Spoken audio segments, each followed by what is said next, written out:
Thank you so much. Merci, merci. Really, thank you so much. And believe me, it is such an honor and a privilege and delight to be here in France. Because, in my opinion, France is the last stronghold of the rational process. As you know, we have lost reason entirely in the United States. It's all.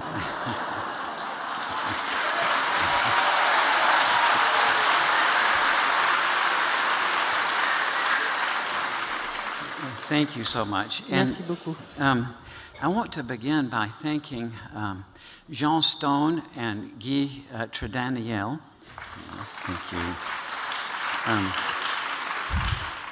Because in actuality, the near-death experiences, as fascinating as they are not my primary interest. My background is logic and philosophy of language and ancient Greek philosophy. And my life's work has been trying to discern or to figure out the logic or discern the inner logic of unintelligible ideas and thought. I have spent my life working on this topic, and because it requires thinking, it's not published yet in the United States. But Jean and Guy have published my new book on the logic of the unintelligible, so for that I thank them dearly. I should begin by explaining that I was not raised in a religious family, and to me the notion of an afterlife was something that I only knew about through cartoons. And believe it or not, when I went to the University of Virginia at age 18, in 1962, I had no idea that anybody took the idea of an afterlife seriously. And my first week at college in reading Plato's Republic, that was the very first I had encountered serious reflection about the question of an afterlife. Because I quickly learned these early Greek philosophers were fascinated by stories of people who had been believed dead but revived. And I understood it as a concept of ancient Greek philosophy, but I had no idea that it pertained to the modern world. Yes, and then in 1965, I met Dr. George Ritchie, who was a professor of psychiatry at the University of Virginia. And he was the first living person that I heard these accounts of a near-death experience from. And throughout that time, since then, throughout my career as a philosophy professor and then later as a psychiatrist, I have had the wonderful opportunity of talking with thousands of people from all over the world who had near-death experiences. And what I would like to do in the time I have with you today is three things. First of all, I would like to talk a little bit about what it is that the patients tell us when they are revived after a close call with death. And then out of that, we will raise the question of whether these experiences might be evidence of an afterlife. And I will go from there to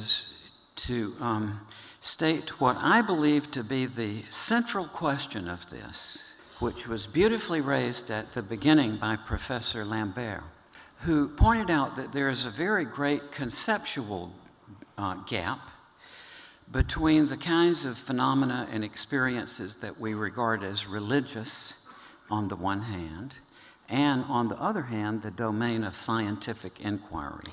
And I would like to acknowledge that Professor Lambert said this beautifully, that what we need is some sort of conceptual or logical bridge between the domain of religious thinking and the domain of scientific. And so then I will go on and talk about some of the major difficulties that confront the prospect of establishing some sort of rational proof or credence to the notion of an afterlife. And then I will close by talking a little an issue that invariably arises with thinking about these near-death experiences, and that is the human difficulty of grief. Because I know that quite a number of you are here because you've lost loved ones to death, and you are looking to these experiences as some sort of reassurance.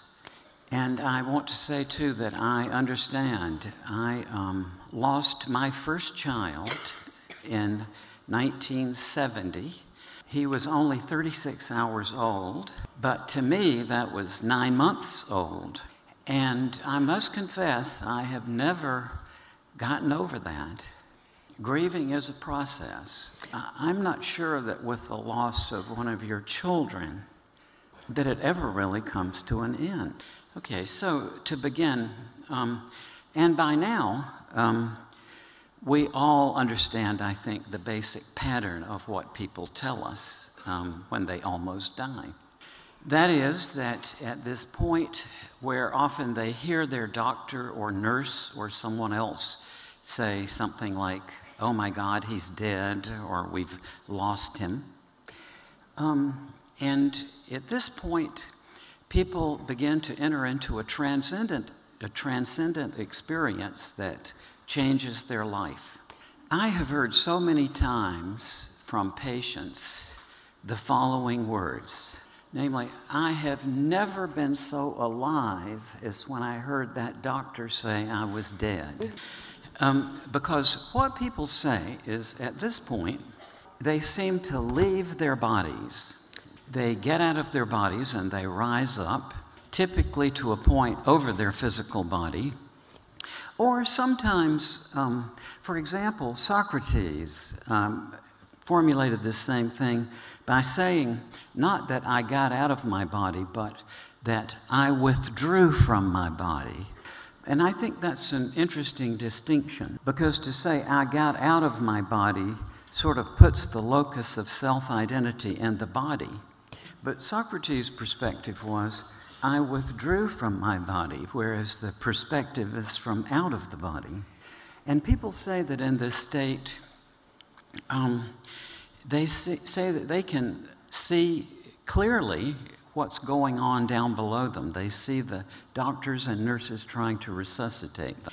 And they can understand the communications that are going back and forth between this doctor and the nurse. But they say it's not as though they hear an audible voice, but rather they become aware of what the doctor and nurse are saying by a sort of heart-to-heart or mind-to-mind understanding.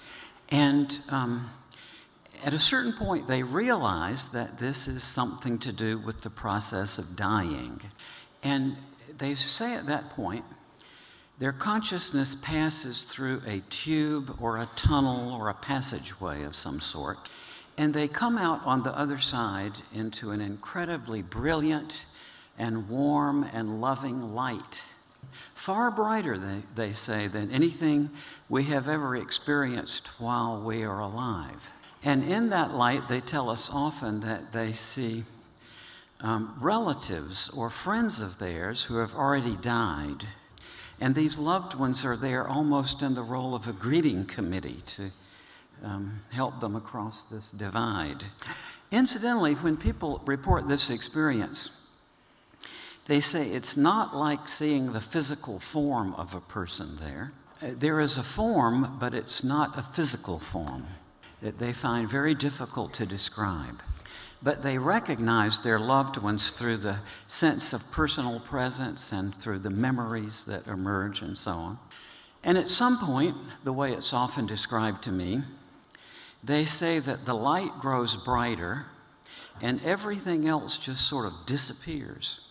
And they find themselves surrounded by a full-color, holographic panorama of everything they've ever done.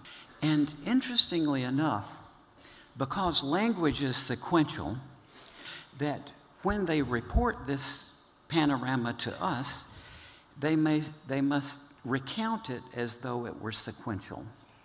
But in the experiencing of it, it's not sequential. Rather, they say that in this state, time, and as you and I are experiencing it now, is not a factor, that in effect there is no time.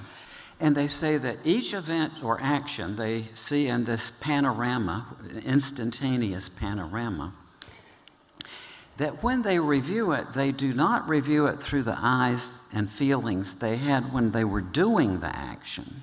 Rather, they tell us that it's as though they are embedded empathically in the consciousness of the person with whom they interacted in this action. And if, therefore, they see themselves doing a mean-spirited action to one of their fellow human beings, then in this panorama they feel directly the hurt they brought about in that person's life.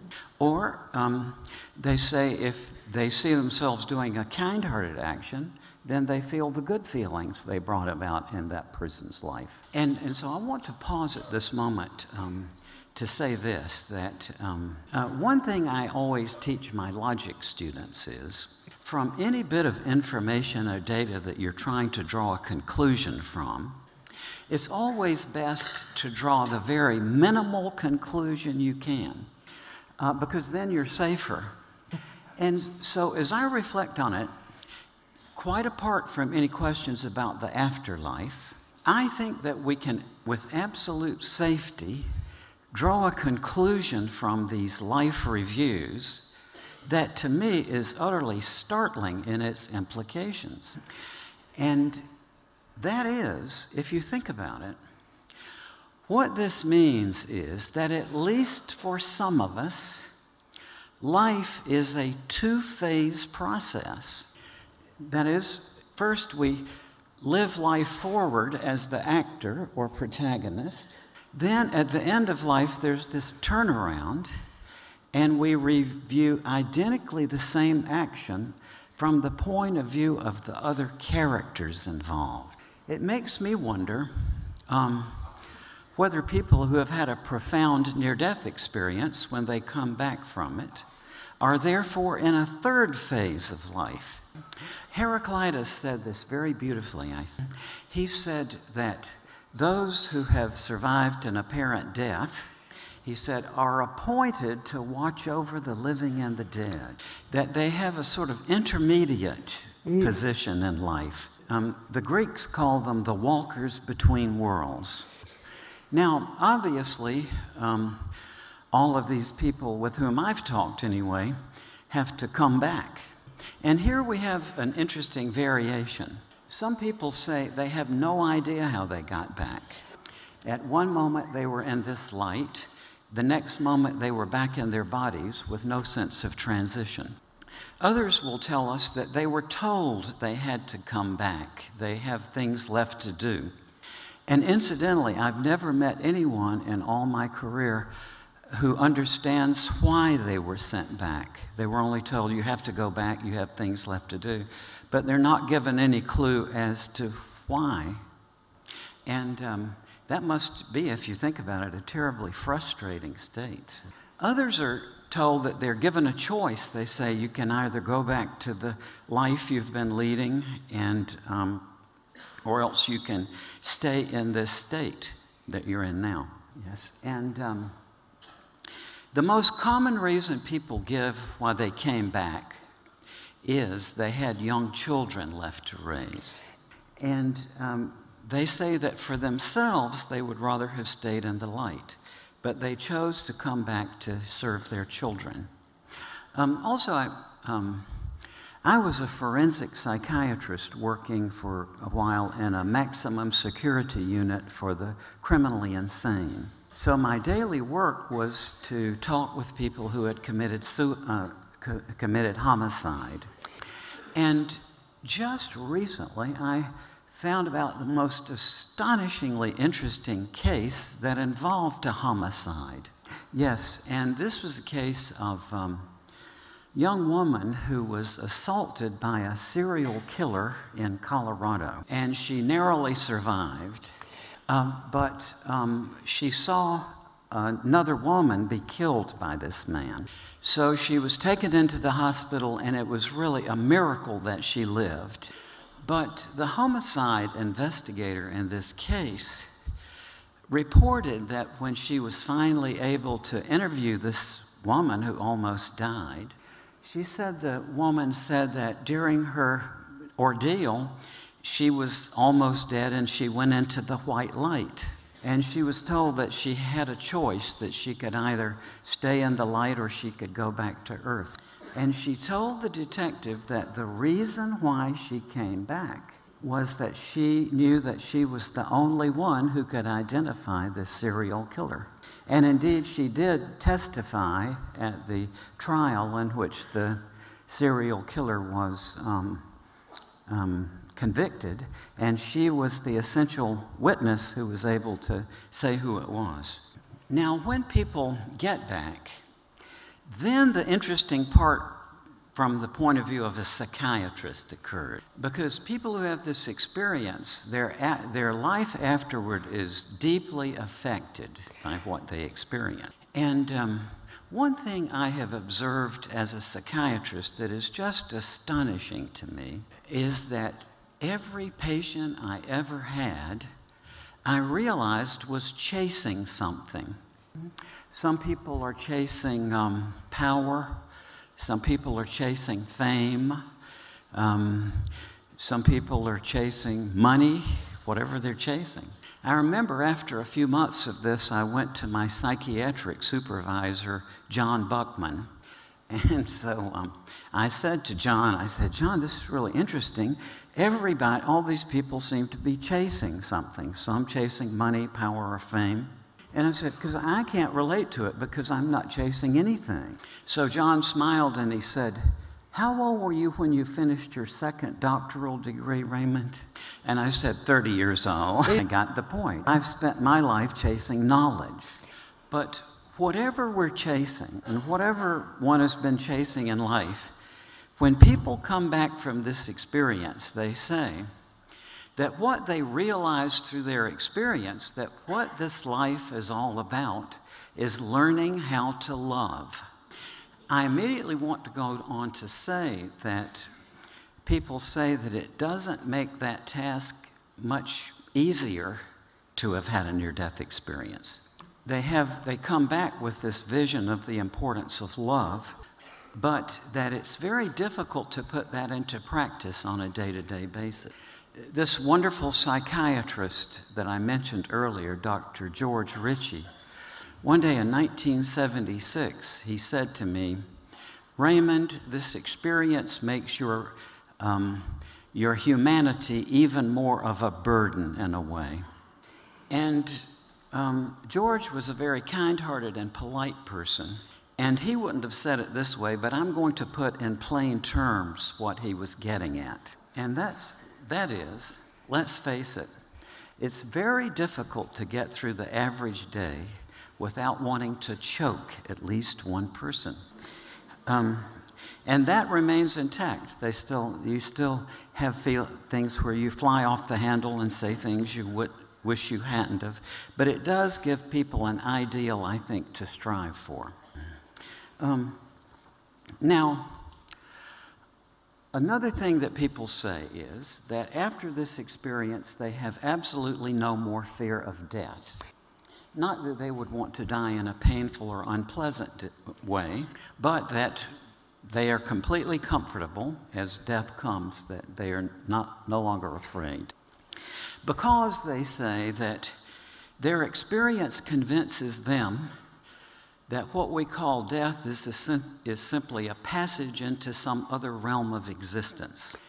And that brings us to the question that really many people want to know about near-death experience. And that is, are these experiences evidence of an afterlife?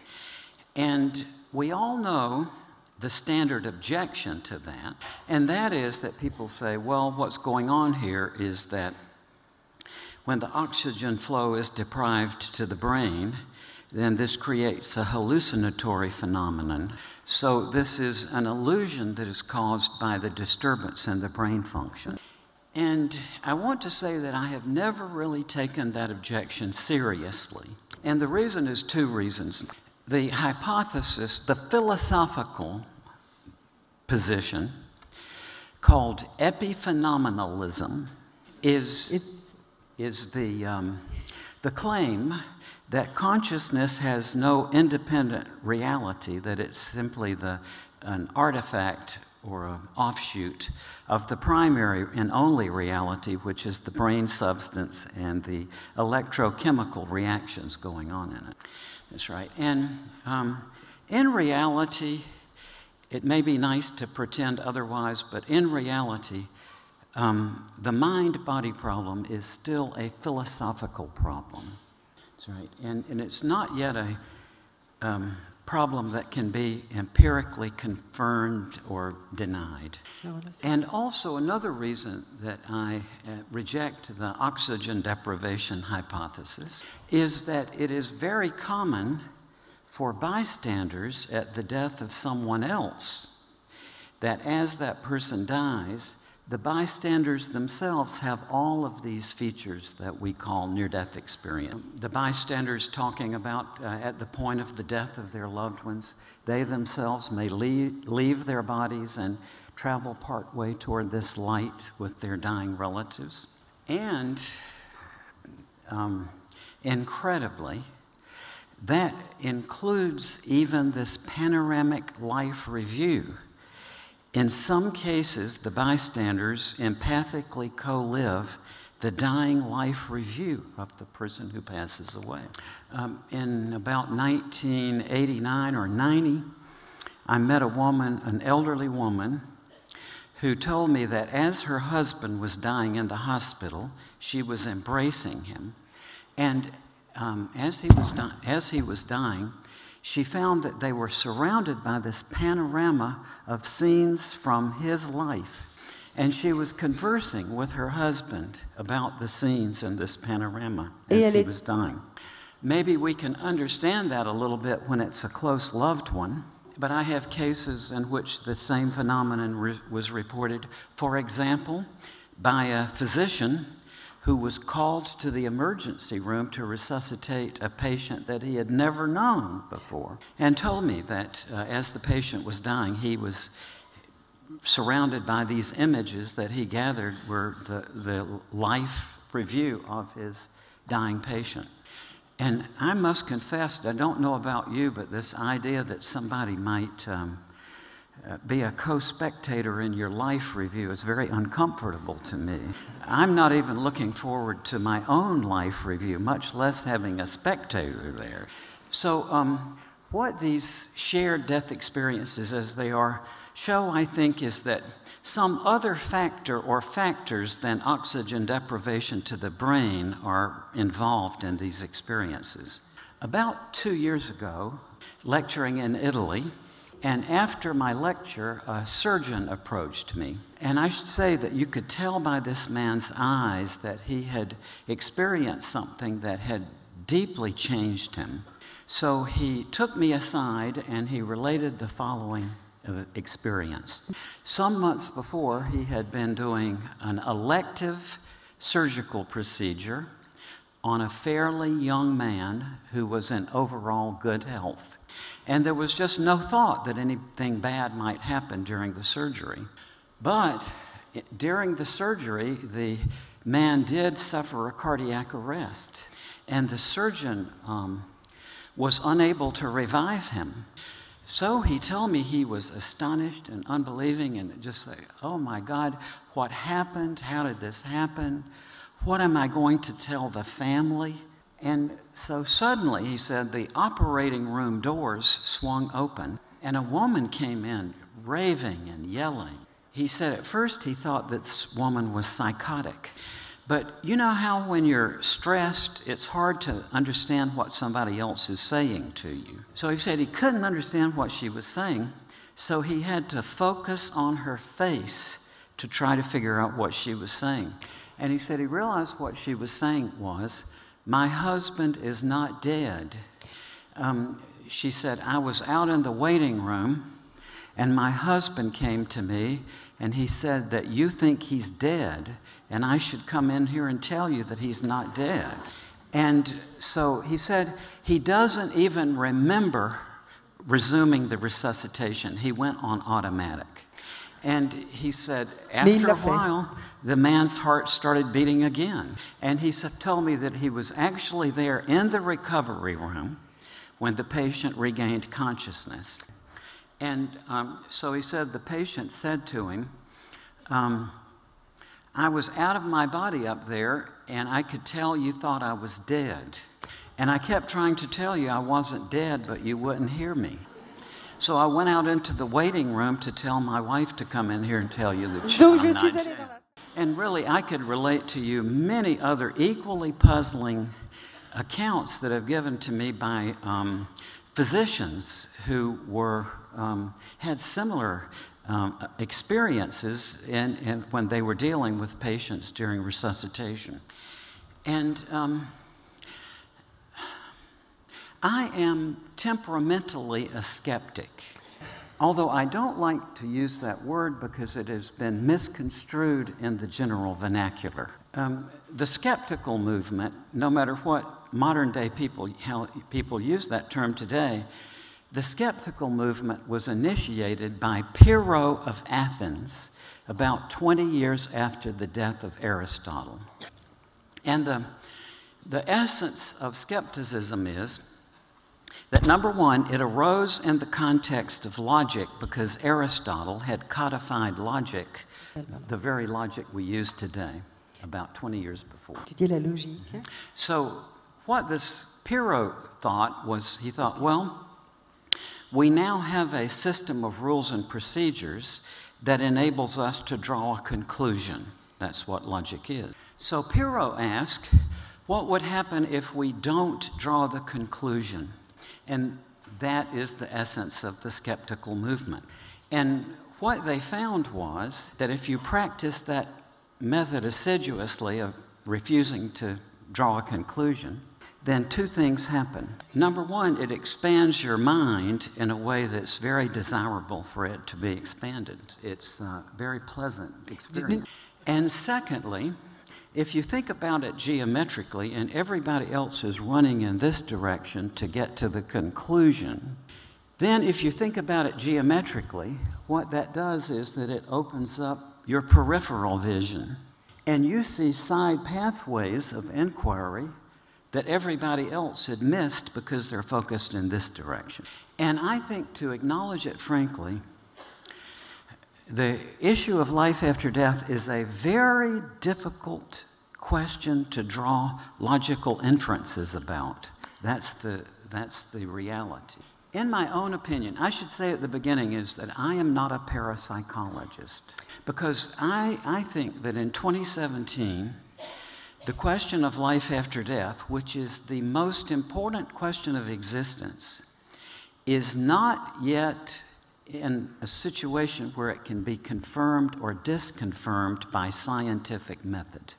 And I think, in my opinion, there are two figures in history who have said the clearest and most accurate things about the rational difficulty of establishing proof of an afterlife.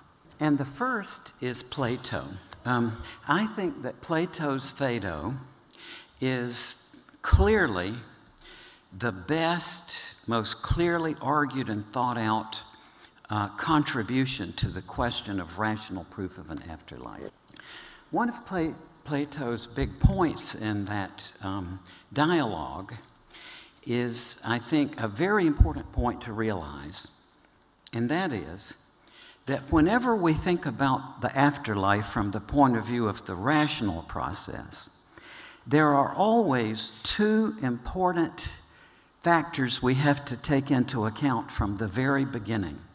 And one factor is that because the notion of an afterlife is so obscure, there always has to be a story or a narrative to get started, to get the thinking started.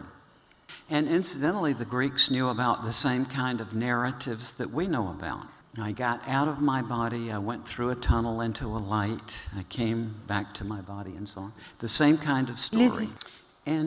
But even if we had 1 million stories, that would not add up to a proof of an afterlife.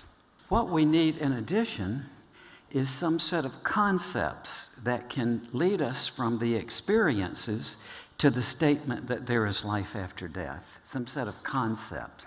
And I think in the modern world we've leaped too quickly to the concepts of scientific method, because personally, as I said, I don't think that scientific method is, at least in 2017, a coherent method.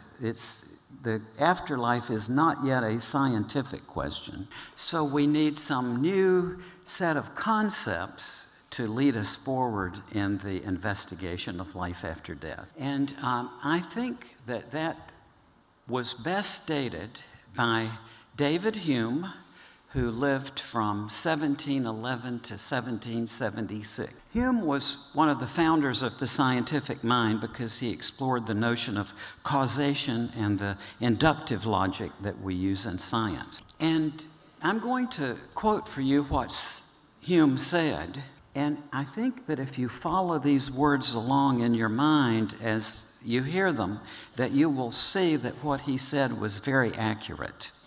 So what Hume said was, by the mere light of reason, it seems difficult to prove the immortality of the soul.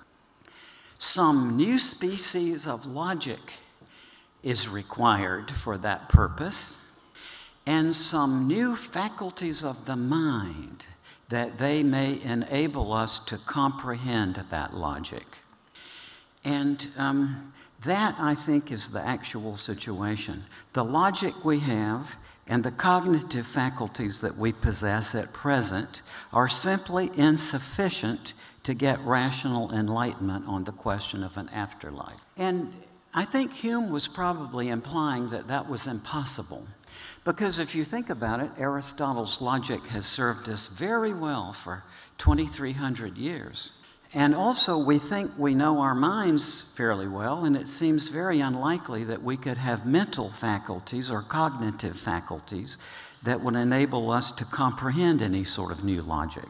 And so, I think that Hume was right in what he said, that he identified the problem correctly. Et je pense que But I think he was incorrect in his assumption that it's impossible to fulfill that criterion, because I do think that we can articulate new rational principles that are a kind of logic, a new logic. If I could explain, and this is something that Jean Stone and I are very interested in. You know, the logic we use in everyday life is a binary code, has true and false. Okay? Now, Aristotelian logic and other codes of logic are predicated on literal meaning. If something is unintelligible, if an idea doesn't make any logical sense, then we can't think about it using the logic of Aristotle. In fact, if you think about it, the idea of a logic of unintelligible things seems self-contradictory. However, that creates a difficulty for rational investigations of the afterlife, because when we say the words life after death, ideas come to our mind and images and thoughts, so we assume that the sentence has some sort of meaning. And if you think about it, though, the sentence, there is life after death, is a self-contradiction, because death simply means the state from which you don't live anymore. Death is the final irreversible cessation of life. So if you say there is life after death, then what you're saying in a larger form is there is life after the final irreversible cessation of life, and that is a self-contradiction. That's right. So the sentence, as appealing as it may be, the notion that there is life after death, that cannot be put into the framework of the logic that we use for thinking about our daily affairs and our academic thoughts. And that is where my main interest in this in philosophy of language and logic comes in. Because the problem I have been working on for over 50 years is, can there be a logic of the unintelligible? And so my answer that I assume to be true is that yes, it is possible to reason logically about things that have no meaning. And so that is the subject of the book that Jean has been so kind to publish for me. So I am going to suggest that we do now have a sort of breakthrough in the genuine rational investigation of the question of an afterlife. And so here it is, and I ask for your opinion, because one thing I learned very early in life, my primary interest when I was a kid was astronomy, which is still one of my favorite subjects. And I remember very well, just as though it were yesterday, the first time I ever looked through a telescope. And I remember at that point having a distinct thought that I am never going to know much of anything in reality. Because in cosmology, we have many very important questions that nonetheless are, I think, perhaps even unintelligible. So the first thing I want to admit is that I may be wrong about this. And so the fun of it to me is that I've worked on this for over 50 years, and I have put it down as clearly as I can. And now I invite you to read through it and see for yourself and to see what you think. And I'm perfectly open to the possibility of refutation. I may be wrong. But if I am right, then we do have entirely new rational means of investigating the afterlife question now. I think that if we equip people in advance with a logic of nonsense in addition to the literal logic of Aristotle, then subsequently some people who have this new logic in their mind will happen by chance to have a near-death experience. And I conjecture that under those circumstances, someone who goes into their near-death experience already having principles of unintelligibility in the background will be able to articulate this experience in an entirely new way. And I suspected for years and years that eventually that would happen. Well, to my great relief, October the 15th, 2015, about a year and a few months ago, it did occur. A man who is a distinguished artist and scientist in the United States, some years ago, participated in one of my seminars in which I was teaching this new logic. So on October 15th, 2015, he called me, and he called me to tell about his near-death experience primarily. And he had been through a terrible ordeal. He developed H1N1 flu, and he almost died several times during that period. He developed gangrene in his leg and had to have his leg amputated. He was in the hospital at the point of death for 60 days, and during that time had 3 cardiac arrests in which he had near-death experience. And that was really the point of his calling me to tell about his near-death experience. But his voice was very weak, and just like from the illness, his voice sounded very weak. But suddenly I noticed a dramatic change in the energy of his voice and the clarity of it. And he said to me, just sort of incidentally, or, as a remark, he said, and Raymond, when I was in that near-death state, my mind went back to the nonsense seminar that I participated in. And he said, and I realized that you were right.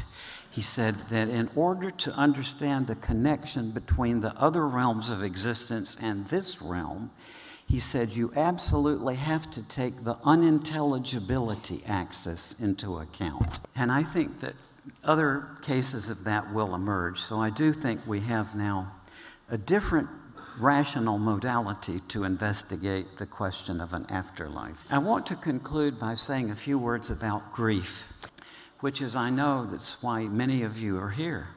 And what I would say is that we can't yet prove that there's an afterlife. That's the reality. But I do think that we are justified in taking hope from these near-death experiences. Grief, as terrible as the experience is in the passage of time, it's a learning experience that is valuable in itself. And there's nothing whatsoever that would justify to me the death of my infant son. And at the same time, at age 72, I reflect that because of my experience, that I have been able to help many others who are in the process of grieving. And again, I want to say thank you, France. I mean, it's great. A magical place. Thank you so much.